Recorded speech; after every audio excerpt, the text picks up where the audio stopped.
Halo, selamat pagi anak-anak yang saya kasihi. Salam sehat. Ketemu lagi dengan Bapak. Untuk hari ini kita akan belajar di tema satu, subtema 2, pertemuan satu, yaitu tentang kebersamaan dalam keberagaman. Oke, tidak terasa kita sudah memasuki subtema 2, ya. Jadi subtema satu kemarin sudah selesai dan kita sudah memasuki ke subtema 2 di pertemuan satu ini. Nah, di pertemuan kali ini kita akan belajar tentang kebersamaan dalam keberagaman, di mana dalam pembelajaran ini tujuannya adalah agar kita setelah membaca teks, anak-anak dapat menuliskan gagasan pokok dan gagasan pendukung dalam bentuk diagram. Yang kedua, setelah membaca teks tentang bekerja sama dalam keberagaman, siswa mampu mengidentifikasi bentuk-bentuk keberagaman yang ada. Lalu yang ketiga, siswa dapat menuliskan bentuk-bentuk kerjasama yang ada dalam teks. Nah, itu tujuan pembelajaran kita pada hari ini. Oke, kita langsung saja ke materinya. Nah, suku, budaya, dan agama yang berbeda tidak menghalangi Udin, Siti, Dayu, Beni, Lani, dan Edo menjalani kebersamaan. Mereka berbagi cerita tentang budaya masing-masing dan saling belajar. Hari-hari mereka penuh keceriaan dalam kebersamaan. Hari ini mereka berkumpul bersama untuk bekerja sama. Nah, itu cerita singkatnya. Nah, untuk cerita lebih jauhnya, mari kita membaca bacaan berikut.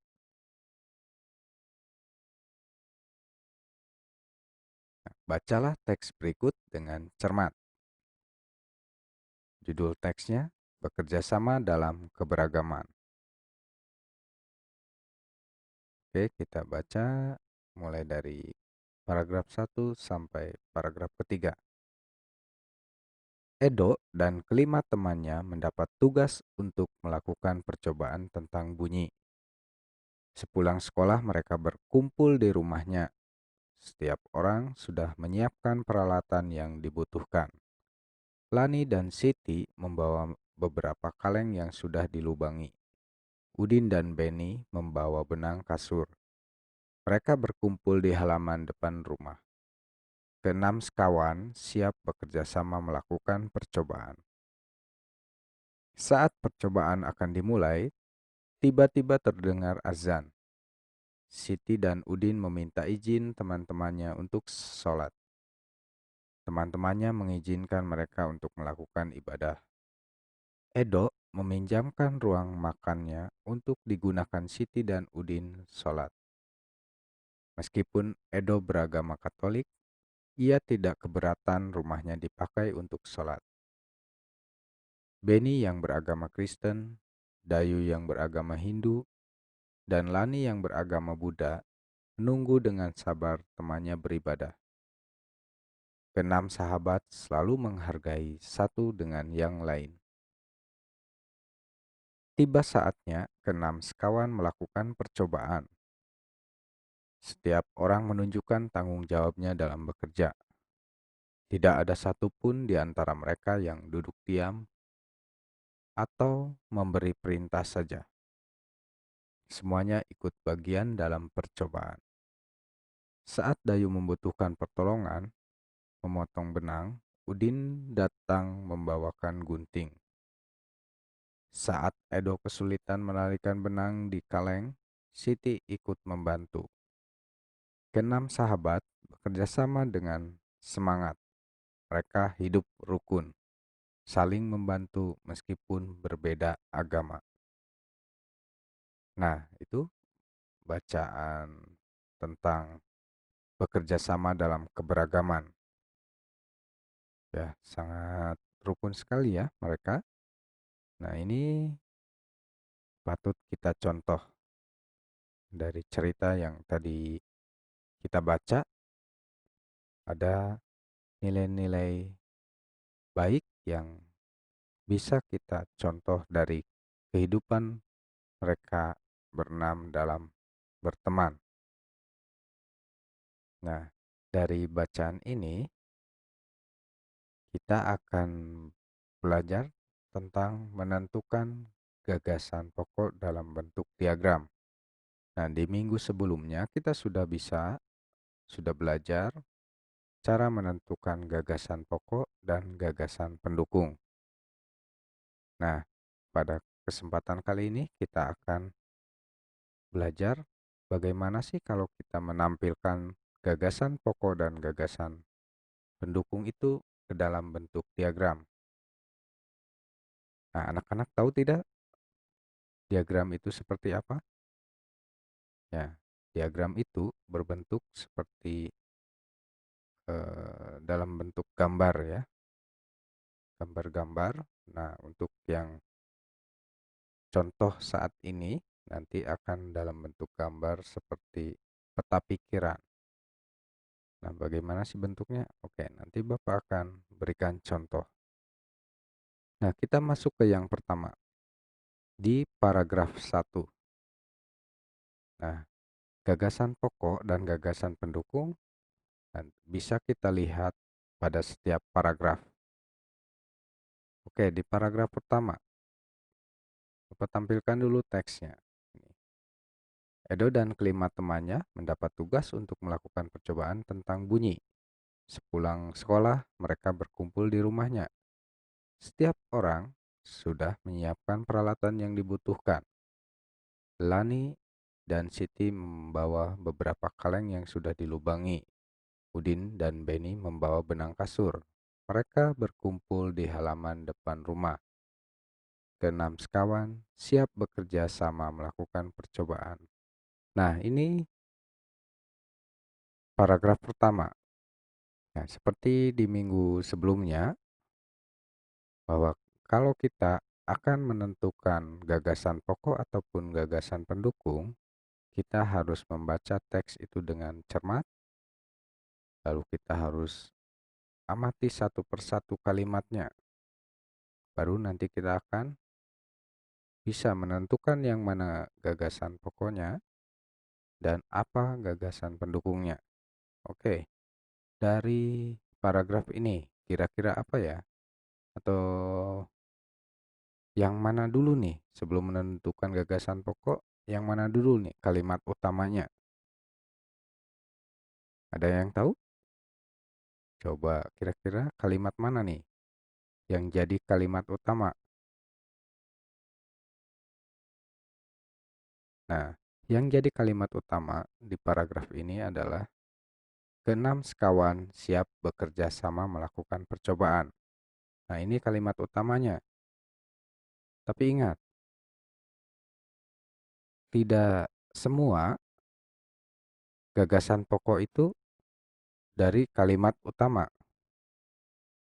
Nah, kita bisa menyingkat dari kalimat utama ini menjadi gagasan pokok paragraf. Oke, kita lihat. Gagasan pokoknya, kalimat utamanya keenam sekawan siap bekerja sama melakukan percobaan. Berarti gagasan pokoknya bisa kita ringkas menjadi bekerja sama melakukan percobaan dengan teman. Nah, ini gagasan pokoknya. Jadi keenam sekawan itu kan semuanya berteman dan mereka akan melakukan kerjasama, melakukan percobaan, ya. Nah, sekarang kita lihat gagasan pendukungnya apa. Yang pertama, kita lihat berarti kalau kalimat utamanya sudah ketemu, nah yang lainnya itu menjadi kalimat pendukung. Dan gagasan pendukung kita ambil dari kalimat-kalimat pendukung di paragraf itu. Nah, berarti kalimat pendukung yang pertama, gagasan pendukung yang pertama kita bisa ambil dari kalimat yang pertama. Edo dan kelima temannya mendapat tugas untuk melakukan percobaan tentang bunyi. Nah, berarti gagasan pendukungnya kita singkat dari kalimat itu menjadi seperti ini. Bentuk kerjasama melakukan percobaan. Nah, jadi kalimat pertama ini menjelaskan bahwa itu adalah bentuk kerjasama, yaitu melakukan percobaan, karena mereka akan melakukan percobaan tentang bunyi. Nah, itu gagasan pendukungnya. Jadi gagasan pendukung itu tidak harus semua kalimat kita pindahkan ke gagasan pendukung. Kita bisa ringkas, kita bisa simpulkan, nah menjadi sebuah gagasan. Jadi di kalimat pertama itu adalah bentuk kerjasama. Oke, sekarang gagasan pendukung yang kedua. Gagasan yang pendukung yang kedua adalah tempat berkumpul. Nah, mereka kan menentukan tempat berkumpul, yaitu di rumahnya Edo, ya. Oke, pasti untuk bekerja sama mereka harus berkumpul dan tempatnya sudah ditentukan, ada di kalimat kedua. Itulah gagasan pendukung yang kedua. Lalu gagasan pendukung yang ketiga. Nah, masing-masing menyiapkan peralatan yang dibutuhkan.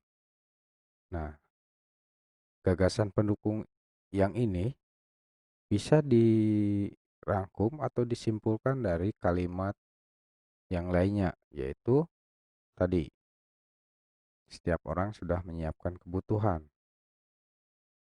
Lalu Lani Siti membawa beberapa kaleng yang sudah dilubangi, Udin membawa benang kasur. Nah, jadi masing-masing menyiapkan peralatan yang dibutuhkan. Jadi kayak kaleng dan benang kasur itulah alat-alat yang dibutuhkan oleh mereka untuk melakukan percobaan. Jadi gagasan pendukungnya masing-masing menyiapkan peralatan yang dibutuhkan.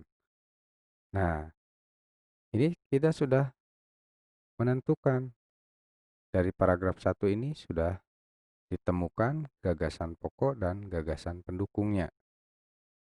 Nah, seperti ini. Ini dalam bentuk diagram. Nah, gagasan pendukung dan gagasan pokok itu sama seperti caranya kemarin kita untuk menemukannya. Nah, hanya saja pada kali ini kita tampilkan dalam bentuk diagram. Nah, diagram ini di sini ada gagasan pokok, lalu dicabang menjadi gagasan pendukung, lalu ada cabang lagi ke bawahnya. Ini tempat berkumpul, lalu ada gagasan pendukung yang lainnya. Nah, ini disebut dalam bentuk diagram, ya. Jadi gagasan pokok dalam bentuk diagram. Jadi yang pokoknya itu ini tentang bekerja sama melakukan percobaan dengan teman. Kalimat lainnya itu hanya mendukung gagasan pokok ini.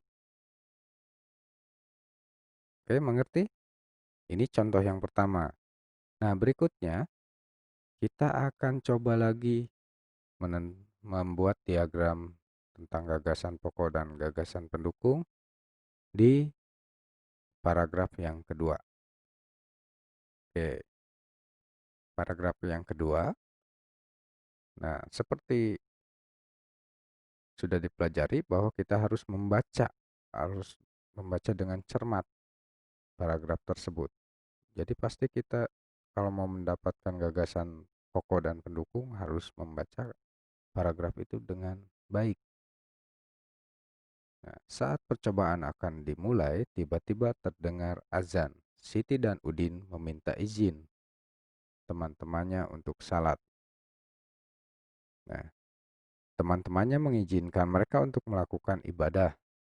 Edo meminjamkan ruang makannya untuk digunakan Siti dan Udin salat. Meskipun Edo beragama Katolik, ia tidak keberatan rumahnya dipakai untuk sholat. Beni yang beragama Kristen, Dayu yang beragama Hindu, dan Lani yang beragama Buddha menunggu dengan sabar temannya beribadah. Keenam sahabatnya selalu menghargai satu dengan yang lain. Nah, kita sudah membaca paragraf kedua ini. Nah, sekarang kita akan tentukan dari paragraf kedua ini kalimat utamanya kira-kira yang mana ya? Agar kita bisa menemukan eh, gagasan pokoknya. Kita tentukan dulu kalimat utamanya. Oke, kalimat utamanya ada di kalimat ini. Keenam, sahabat selalu menghargai satu dengan yang lain. Jadi dari paragraf kedua ini gambaran umumnya atau gagasan pokoknya itu menceritakan tentang keenam sahabat selalu menghargai satu dengan yang lain. Jadi gagasan pokoknya bisa kita simpulkan seperti ini. Saling menghargai sesama teman. Ini gagasan pokoknya. Lalu gagasan pendukungnya apa? Oke, yang pertama gagasan pendukungnya. Tidak lupa beribadah walaupun sedang bermain. Nah, tadi Siti dan Udin. Dia tidak lupa beribadah meskipun sedang bermain. Lalu gagasan pendukung yang kedua. Mengizinkan teman untuk beribadah. Nah, itu berarti itu contoh sikap saling menghargai antar teman. Ditunjukkan dengan mengizinkan teman untuk beribadah. Itu oleh teman-teman yang lain kepada Siti dan Udin. Lalu gagasan pendukung yang ketiga, apalagi nih? Nah, menyediakan tempat untuk beribadah bagi teman yang berbeda agama. Itu. Jadi selain mengizinkan, menyediakan tempatnya juga untuk mereka beribadah. Tadi yaitu Edo mengizinkan eh, rumahnya digunakan untuk sholat. Oke, berikutnya gagasan pendukung yang berikutnya yaitu walaupun berbeda agama tetap menghargai teman yang sedang beribadah. Ya, ditunjukkan oleh semuanya ya, oleh teman-teman yang lainnya ketika Siti dan Udin beribadah, mereka menghargai, tidak mengganggu. Itu gagasan pendukungnya yang diceritakan dengan kalimat pendukung di paragraf kedua. Nah, ini bentuk gagasan pokok yang ditampilkan dalam bentuk diagram. Nah, untuk bentuknya bisa saja kalian bentuknya tidak mau seperti ini, seperti yang ada di ini. Misalnya bentuknya ada cabangnya seperti pohon ataupun ada ke bawah, ada kaki-kakinya. Nah, yang penting diagram ini menunjukkan bahwa semua gagasan pendukung itu berasal dari gagasan pokok. Jadi gagasan pokok ini dikembangkan melalui gagasan pendukung, gagasan pendukung, gagasan pendukung, gagasan pendukung sehingga membentuk sebuah paragraf. Dan gagasan pendukung itu harus nyambung dengan gagasan pokok karena bersumber dari gagasan pokok. Hanya saja dijelaskan lebih rinci oleh gagasan pendukung. Nah, itu untuk contoh yang paragraf kedua. Berikutnya, kita akan ke contoh paragraf yang terakhir, yaitu paragraf 3. Nah, bacanya kita cermati lagi. Tiba saatnya keenam sekawan melakukan percobaan. Setiap orang menunjukkan tanggung jawabnya dalam bekerja. Tidak ada satupun di antara mereka yang duduk diam atau memberi perintah saja. Semua ikut bagian dalam percobaan.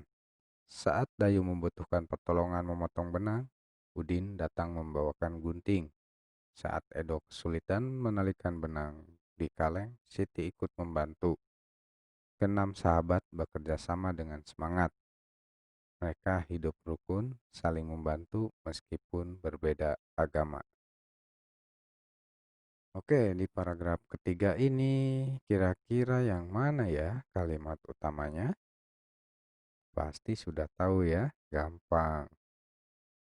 Nah, kalau kalimat utama itu biasanya tidak jauh atau berhubungan dengan judul dan berhubungan dengan gagasan pokok di paragraf sebelumnya atau sesudahnya.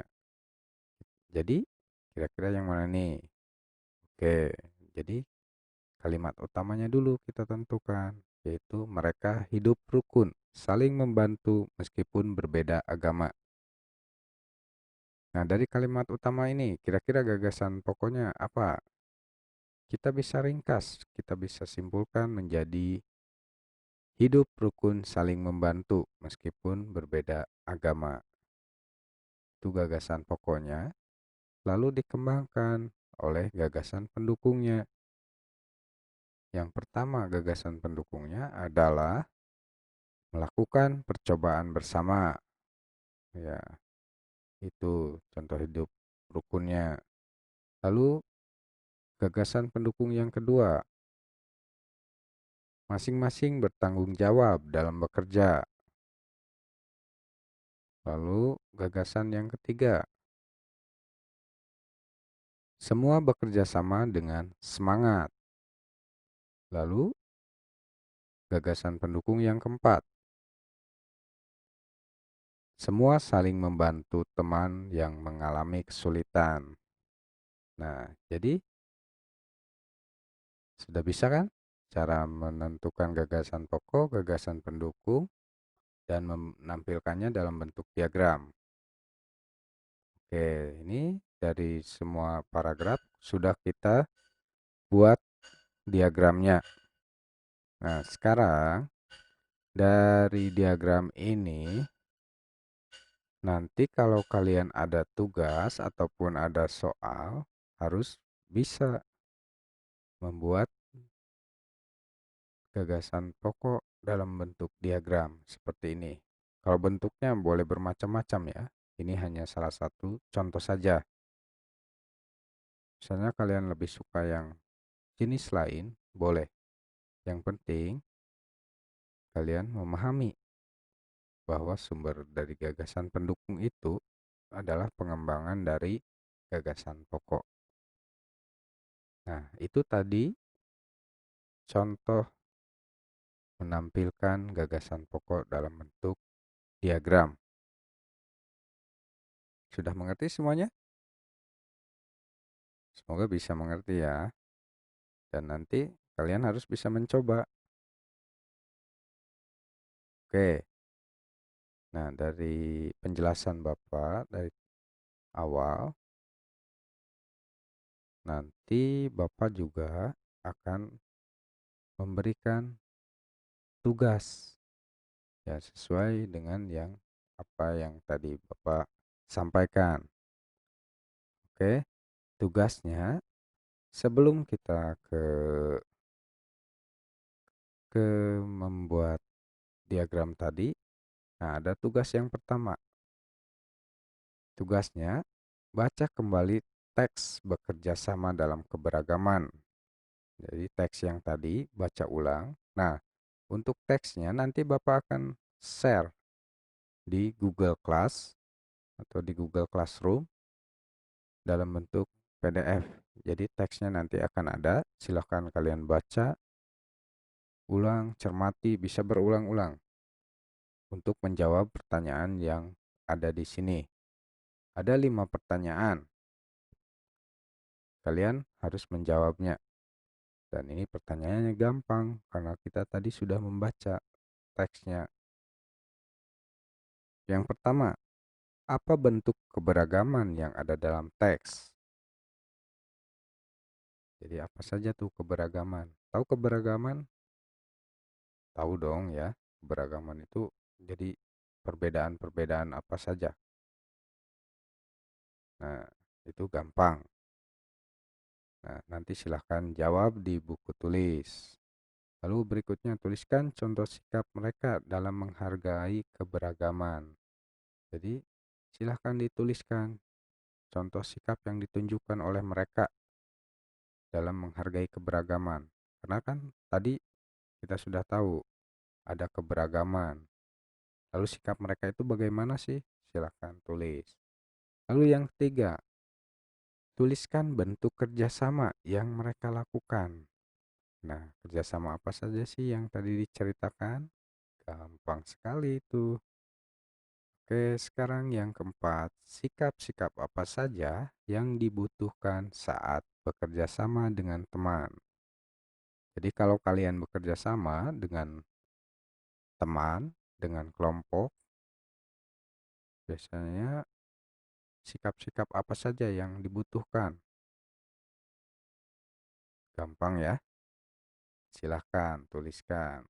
Lalu yang terakhir di tugas pertama, apa manfaat kerjasama yang mereka lakukan? Jadi dari kerjasama yang diceritakan itu apa sih manfaatnya? Kalau mereka bekerja sama, kenapa tidak mereka lakukan sendiri-sendiri? Pasti ada manfaatnya. Silahkan kalian jelaskan. Silahkan kalian tulis. Silahkan kalian jawab pertanyaan-pertanyaan ini.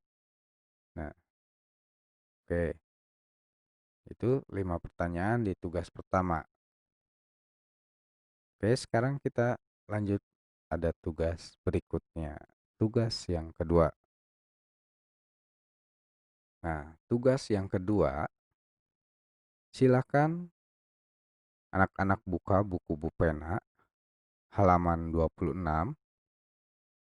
Di sana, di buku Bupena halaman 26 itu ada paragraf di bagian bawah yang ada judulnya Ayo Berlatih. Nah, di bawahnya itu ada sebuah kolom, ada sebuah teks dalam kolom.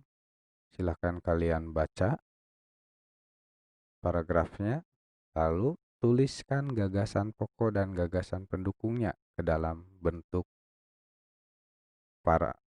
dalam bentuk diagram seperti yang tadi